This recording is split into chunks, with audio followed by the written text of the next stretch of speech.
Yn gyntaf, ar am.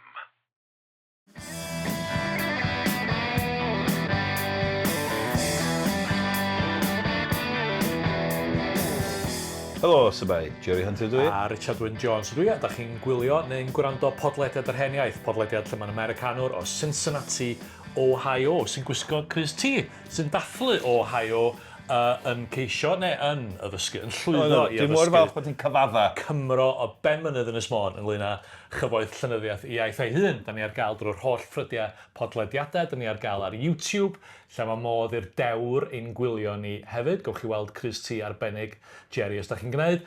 Da ni ar gael yn gynta ar am. Jerry, dyma'r beth yw 90fed pennod yn y brif gyfres. Cyn bod ni'n neidio fewn, da ni'n gwybod lle da ni'n mynd, da ni'n mynd i Gwilym Hiraethog eto, ond mae yna gwpl o bethau o ran hysbysebu.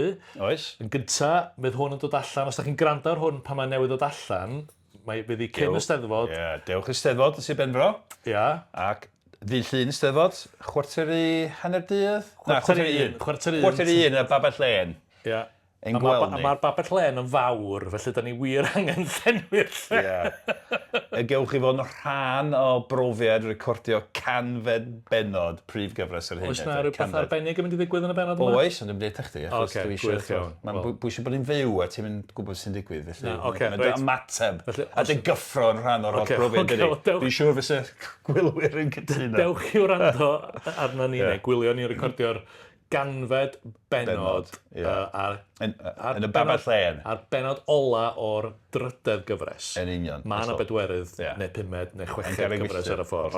Ond mae'n garreg filltir hanesyddol yn hanes llenyddiaeth Gymraeg, dwi'n teimlo. Ia. A dwi'n teimlo bod ni'n gwneud cynnydd, achos ti wedi dechrau cyfaddo bod ti'n dysgu pethau da. Yn araf. Chwarae teg. Dwi'n gwneud rhywbeth o werth. Ti wedi gwneud rhywbeth o werth yn dy fywyd, o'r diwedd. Reit, Gwilym Hiraethog. Ia, felly cyflwyniad byr i Gwilym Hiraethog, gafwyd y tro dwytha. Tro hwn, dwi eisiau canolbwyntio ar un peth, sef i rydd drosiad o nofel Saesneg Americanaidd Harriet Beecher Stowe, Uncle Tom's Cabin, sef Aelwyd F'Ewythr Robert, ond dwi eisiau trafod hynny yn ei gyd-destun, achos mae'n fodd yn ei ddysgu llawer am hanes y nofel Gymraeg, neu ar unwedd, diffyg hanes y nofel Gymraeg ar unwedd, a hefyd y berthynas rhwng Cymru a'r Gymru Americanaidd dros y môr, a'r ymgyrch yn erbyn caethwasiaeth, a'r cysylltiadau llenyddol ar ymgyrch hwnnw, lot o bethau da. A jyst i leoli i bobl sydd falle ddim wedi clywed y bennod blaenorol, mae Gwilym Hiraethog, William Rhys yn hannu o rola anghysbell iawn sy'n tu allan i Llansanan. Mae landio fyny yn Lerpwl. Fel gweinidog, gyda'r annibynnwyr. Gyda'r annibynnwyr. Mae'n rhedeg papur newydd Cymraeg cyntaf i Yr amserau. A mae Lerpwl, wrth gwrs, yn ddinas traws iweryddol, dydy. Mae Lerpwl yn ddinas yn edrych i gyfeiriad America. Felly mae hwnna'n rhan o'r cyd-destun yma. Ac oedd o'n fardd, ac yn olygydd, ac yn radical. Ac yn hollol, gyda'i llawer o bethau, cymeriad amlwyddog iawn, aml i gyfraniadau lle hefyd. Ac, a wedyn sôn eich beth tro dwytha, pan oedd yn golygu'r amseran 1840, 50, mi oedd yn cyfrannu colofn i bob pwrpas i'r papur newydd pythefnosol. Hwnnw, sef llythyr yr hen ffarmwr. Ond o'n fodd i drafod materion cyfoes a dychanu gwahanol agweddau'r gymdeithas, ond hefyd yn dangos i dawn fel awdur, ond gallu creu ffuglen, creu cymeriadau Cymraeg, difyr a diddorol. Hefyd, dwi'n meddwl, gysyn ni gyfle i drafod Helyntyn bywyd hen deiliwr sydd yn hefyd rhyw fath o broto-nofel Gymraeg i rhyw raddau. Ond un peth dwi eisiau pwysleisio hefyd, y cyfnod hwnnw pan oedd Gruffydd Hiraethog wrthi yn gyhoeddi llythyr ar hen ffarmwr yn yr amsera, a wedyn pan gyhoeddwyd y cyfrola, Helyntyn bywyd hen deiliwr a llythyr ar hen ffarmwr fel cyfrol yn 1870, mi oedd yna wrthwynebiad i'r nofel o ran yng Nghymru, mi oedd ymneillwyr yn ymwedig y methodistiaid Calfinaidd, ond rhai ymneillwyr eraill hefyd, yn gwrthwynebu'r nofel fel ffurf lenyddol. Mae'n beth sy'n oed i ni bod rhywun cymryd safiad moesol yn erbyn rhyw fath o gelf neu rhyw fath o adloniant. Ond wir, dwi'n mynd gorddweud, mi oedd gweinidogion yn pregethu hyn o'r pulpud weithiau, a athrawon ysgol Sul mewn dosbarthiadau Ysgol Sul yn deud wrth bobl i beidio a darllen nofel. Pam?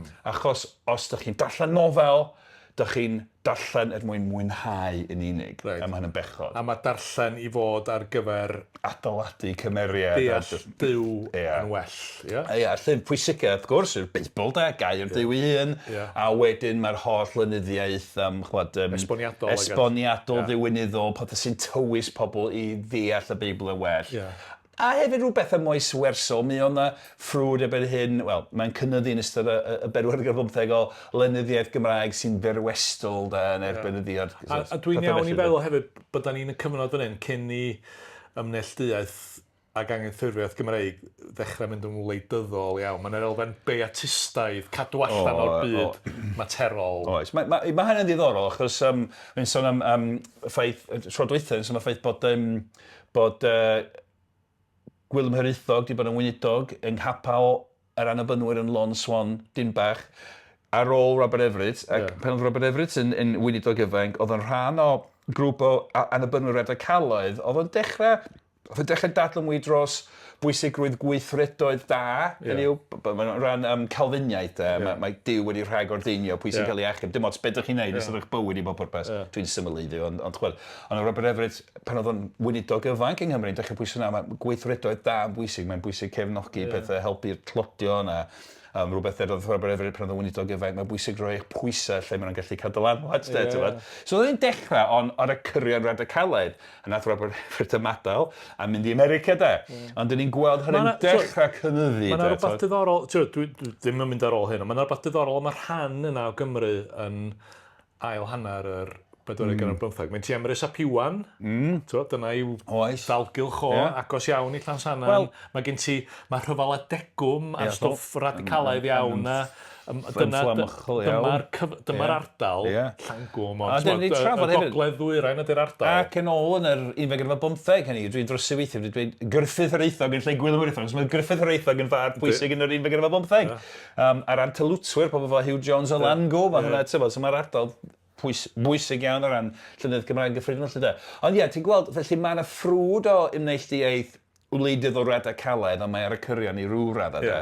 Ond mae'r gwrthwynebiad o'r nofel, ac y peth oedd, bod rhaid i ddarllen fod yn rhywbeth sy'n adeiladu cymeriad, nid adloni yn byr de. A dwi'n cofio, mi gyhoeddwyd nofel Gymraeg draw'r America yn y 1890 gan neidio ymlaen rhyw 20 mlynedd ac Dafydd Morgan oedd ffrwyth cystadleuaeth mewn Eisteddfod yn Grandville, New York, nofel, gwych de.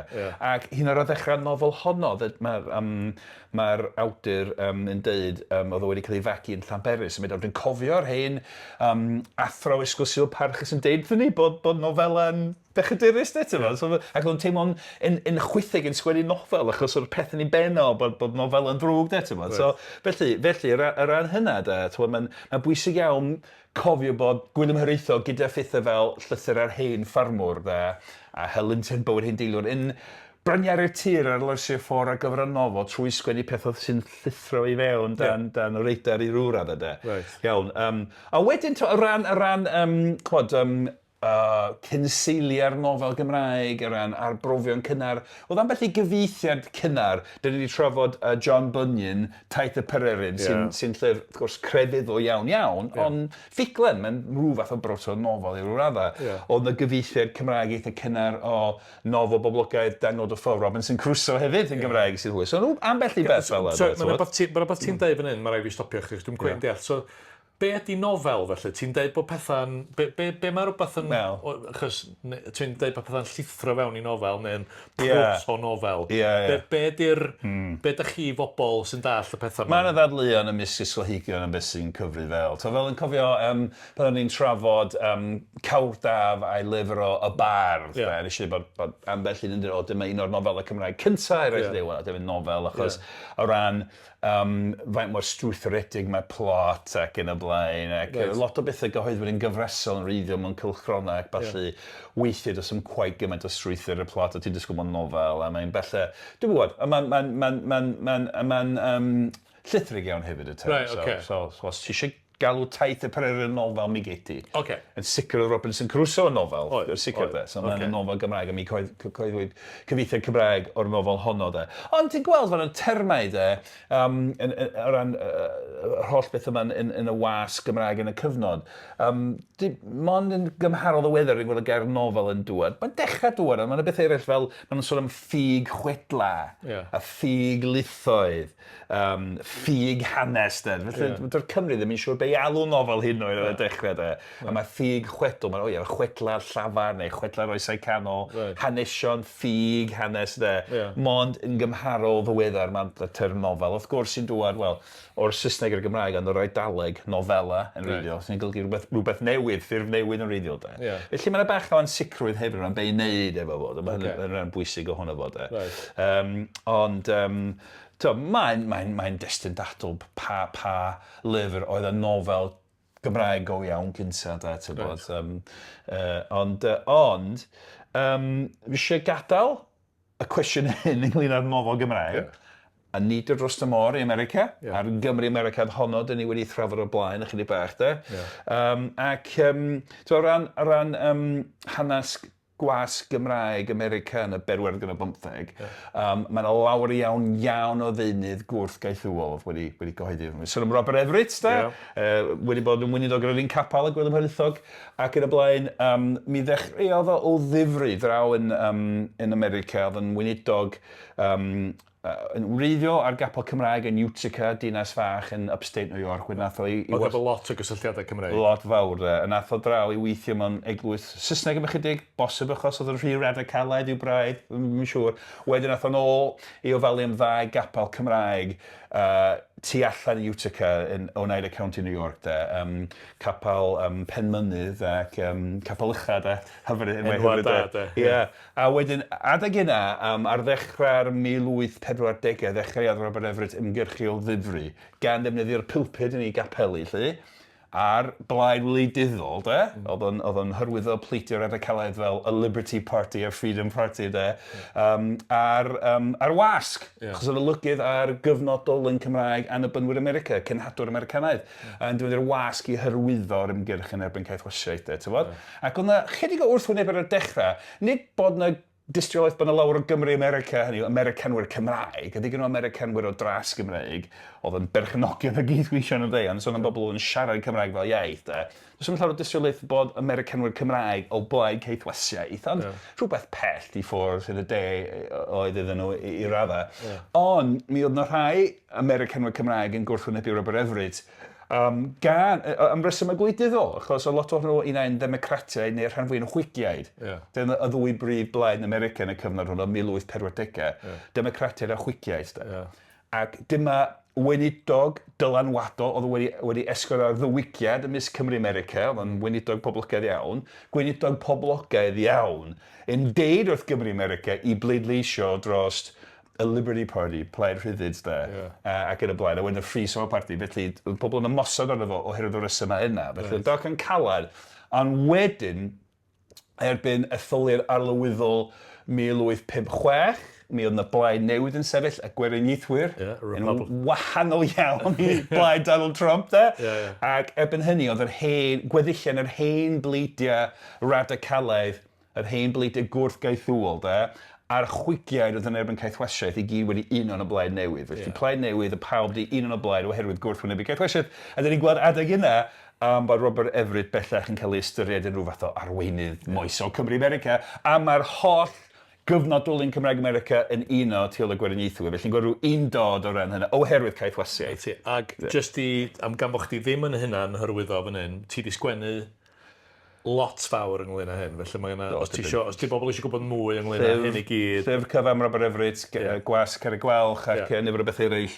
A hefyd... Felly cerwch i ddarllen nhw, maen nhw'n dda iawn. Cwbl o'n hyn fyfyrwyr PhD, Rhiannon Heledd Williams, mi gyhoeddodd lyfr da iawn am cyfaill yr hen wlad am y cyfnodol hyn, a Gareth Evans Jones sy'n darlithio ym Mangor hefyd wan, mae'r Beibl yn tu am dadleuon crefyddol am geithwasiaeth ar tudalennau gwas Gymraeg America. Mae'n glabol lyfr da. So, lot am hyn. So hynny'n digwydd. Reit ta, wedyn o ran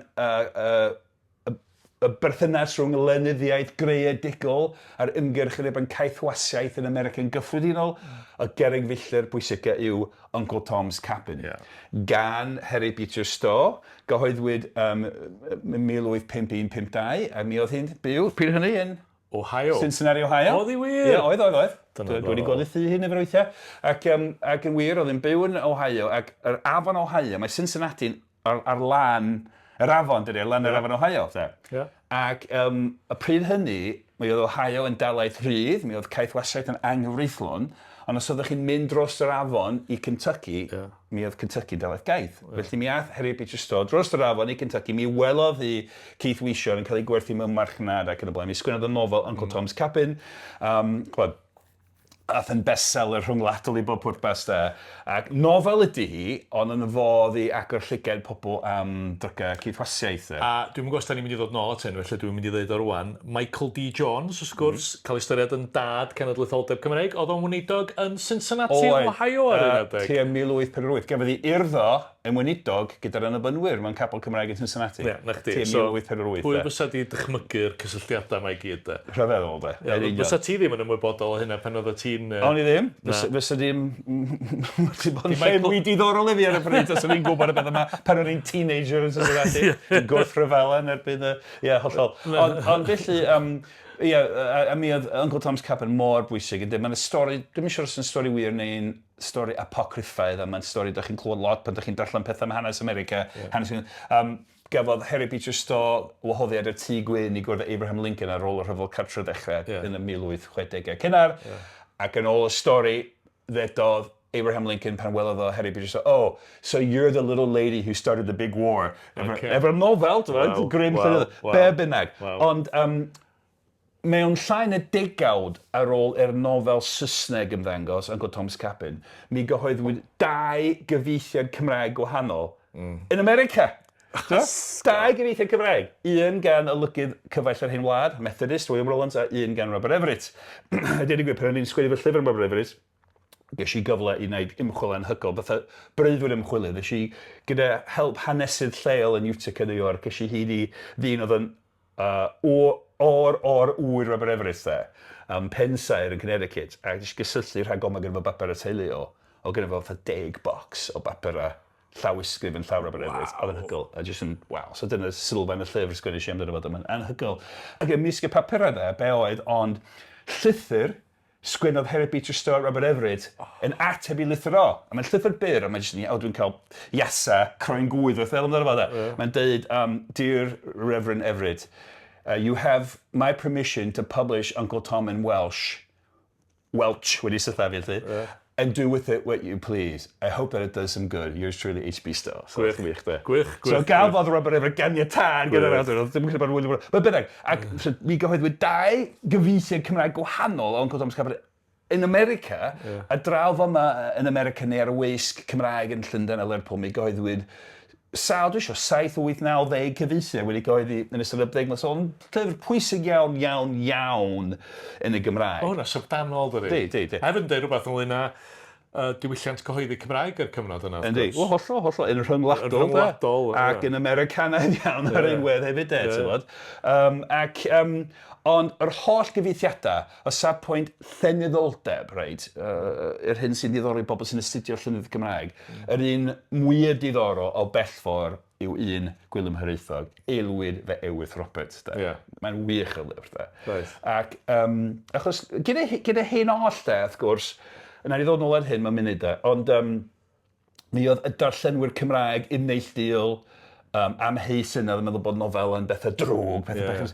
Yn gweld gyda fersiynau Cymraeg o Uncle Tom's Cabin, yn gweld, mae'n bosib cael nofel sy'n nofel, mae'n y stori, mae'n y blot, mae'n gyffroes, mae'n y gymeriadau, ond hefyd mae'n adeiladu, mae'n addysgu am ddrygau ceithwasiaeth ar America da. So oedd o'n ffordd o gael hynny fewn, y rhaid diddorol da. Ond bennod Gwilym Hiraethog, dyn ni wedi gweld yn barod y bennod weithiau i fod o'n ddyn creadigol iawn, o'n gallu gwneud pob math o bethau o ran barddoniaeth a rhyddiaeth. Ond gyda i rydd drosiad o Uncle Tom's Cabin, Aelwyd F'Ewythr Robert, yn gyda, mi gyfieithodd o nofel, fel yr holl bobl eraill oedd wrth yn cyfieithu Uncle Tom's Cabin i'r Gymraeg, ond hefyd, mi greuodd fframwaith ffuglenol Cymraeg gwreiddiol ar gyfer y stori. Felly, mae Uncle Tom's Caban F'Ewythr Tom, ond mae gen ti Aelwyd F'Ewythr Robert. A mae Aelwyd Robert yn hen Gymro, a hen ffarmwr, a mae pobl yn casgel yr Aelwyd, fo a'i wraig a'i forwyn a'i wasg a'r cymdogion, a mae o'n digwydd bod yn anllythrenol sy'n ddiddorol, anllythrenog, achos fod llythrenedd ar gynnydd, mae'n deud bod yr hen Gymro yma, Aelwyd Robert, hen ffarmwr, wrth gwrs, mae'n methu darllen, mae'n anllythrenog, felly mae pobl eraill yn dod i ddarllen llyfrau efo. Felly mae'r pobl yn ymgasgu ar Aelwyd F'Ewythr Robert i ddarllen yn uchel, i grŵp, cyfieithiad Cymraeg o Uncle Tom's Caban. A wedyn mae cymeriadau Cymraeg hyn yn trafod y nofel Americanaidd, So mae'n beth, mae'n arbrawf, mae'n hygl, ti'n bod? Mae'n meta. Ydy, mae'n meta, mae'n feta ffuglen, ti'n bod? Mae'n rhywbeth gwych amdano fo.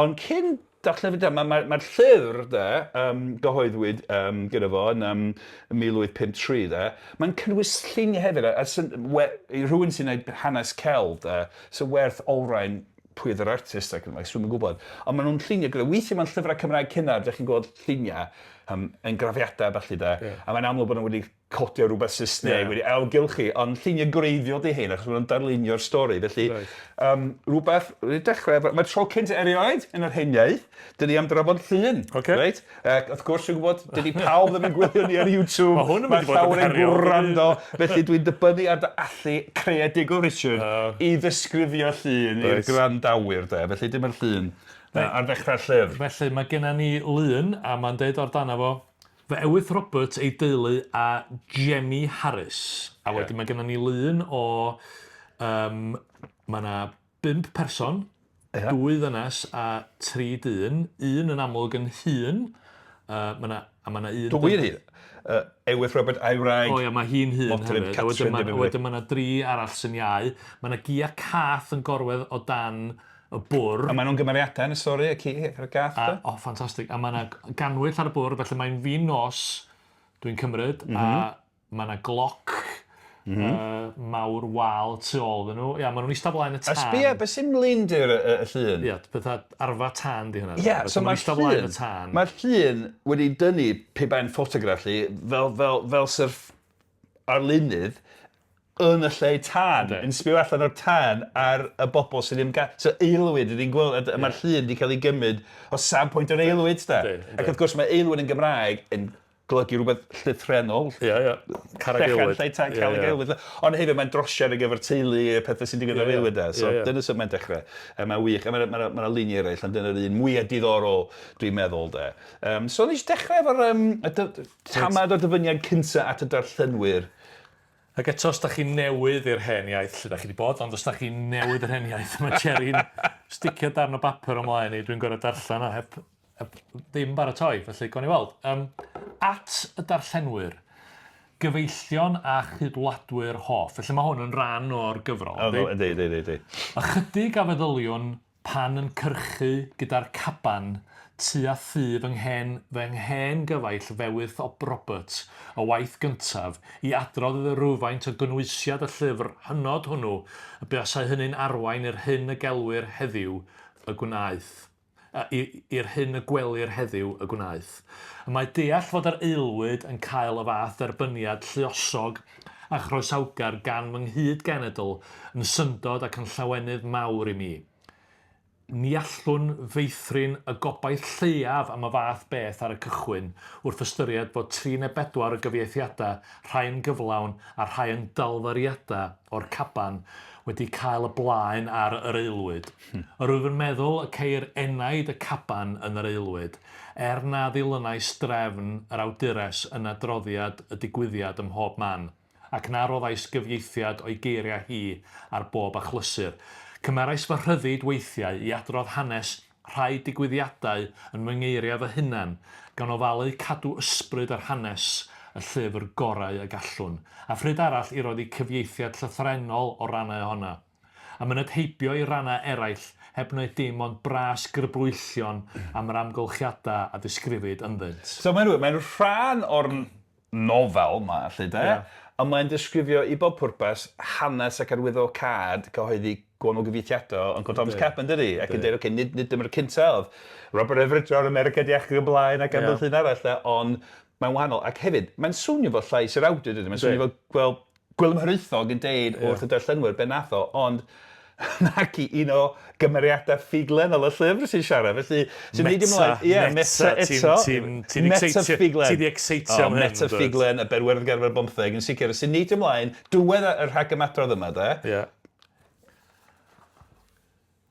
Dyma fy hen gyfaill galarus F'Ewythr Robert gyflwyno ei anarchion caredicaf at ddarllenwyr ei Aelwyd oll, a'i ddymuniad ar iddi fod yn fendithiol i bob un ohonynt.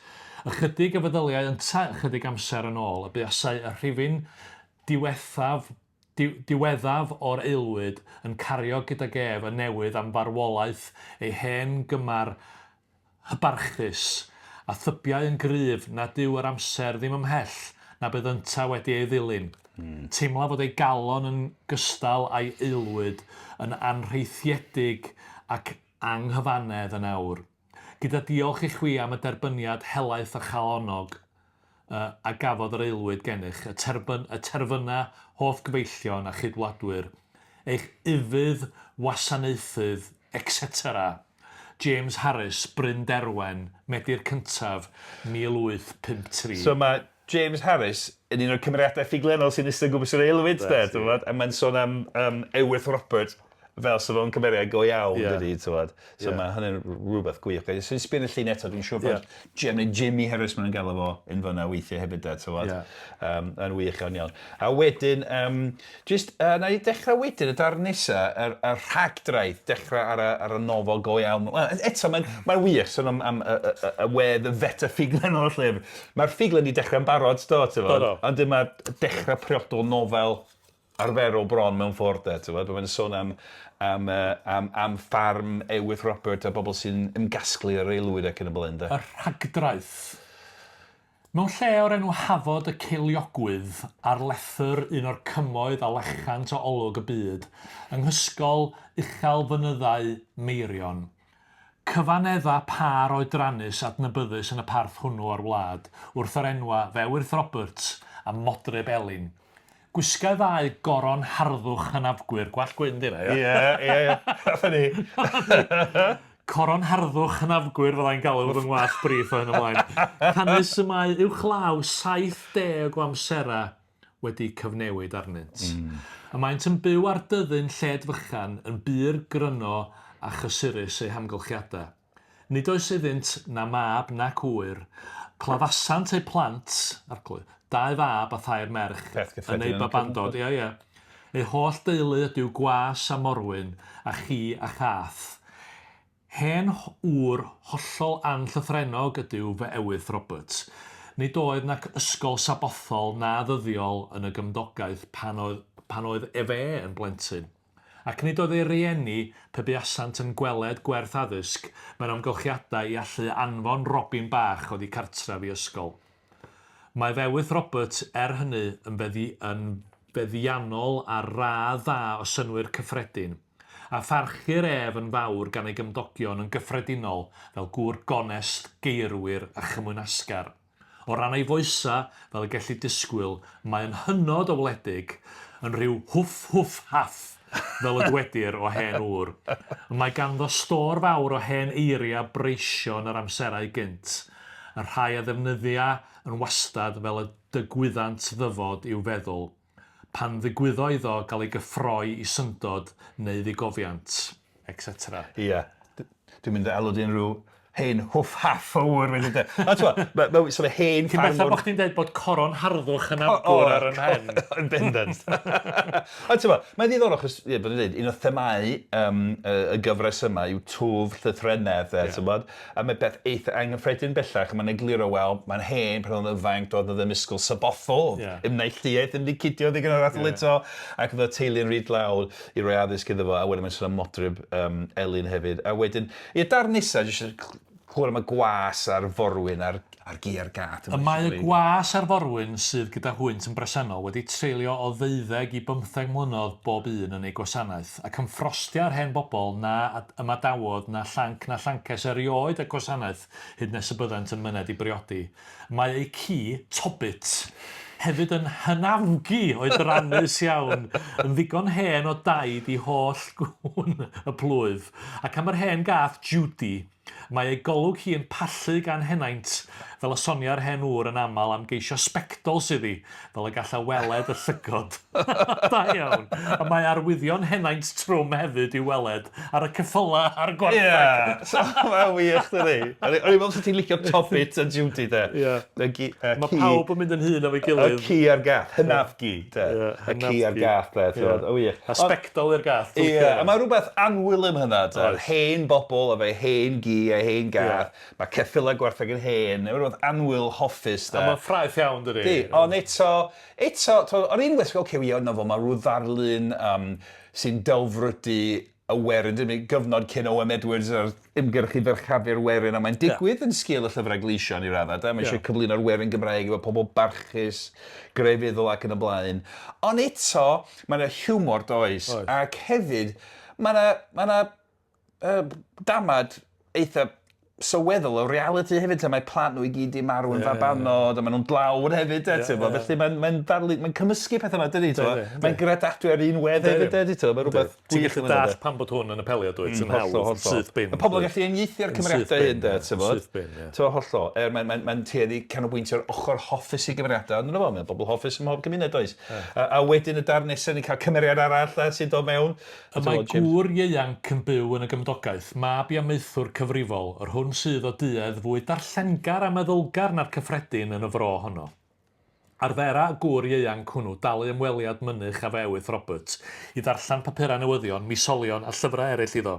A mawr fydd y croesaw a gaiff bob amser.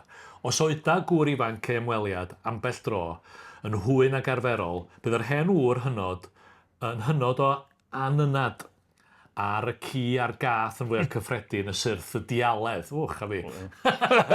Mae Tobit a Judy yn cael amser calad. Barna y gwas ar forwyn yn sicr fod Tobit yn deall ar achos pan fydd ei feistr yn yr hwyl anynad. Canis pan wel y gŵr ieuanc yn dyfod at y tŷ, efe ar red i'w gyfarfod gan godi ei glustia ac ysgwyd ei gonffon. A dangos pob arwydd o lawenydd a chrawsaw a ddichon i gi ei dangos. Ie. So dyma, a dyn ni gweld, dyma'r cymeriad sgwennodd y rhagdraeth yna. So James Harris, sy'n dod ar llyfr. A mae'n deud yn y paragraff nesaf bod wedi dod ar llyfr hwn o'n Hanes Caban i ddarllen, neu feddwl, ti'n ac bod nhw'n trafod y llyfr, ti'n bod. So dwi'n gweld, felly, mae'n diddorol iawn am lot o'r ysymau, de. Mae'n feta ffuglen am ffuglen. Y dar yma hefyd, mae'n trafod arferion darllen, de. Cynnyrch y was gyfnodol, a llyfrau, de, ti'n bod. Ac yn darlunio darllen fel rhywbeth cymdeithasol hefyd, pobl yn gasglu ddarllen. Ac wrth gwrs, mae'n lawr o dystiol fi hynna dros y byd i gyd, wrth gwrs, oedd yn digwydd yn yr oesau canol pan oedd y rhan fwy o'r boblogaeth yn y henllythrennog, ond hefyd yn y cyfnod hwn, de. Yn y berwedd gyrfa 15, wrth i'r chwyldro ddiwygiannol chwyddo, am ffactri oedd yn Sir Flins, bro Daniel Owen, nofel hyn o bwysig na'n ei drafod cyn hir, de.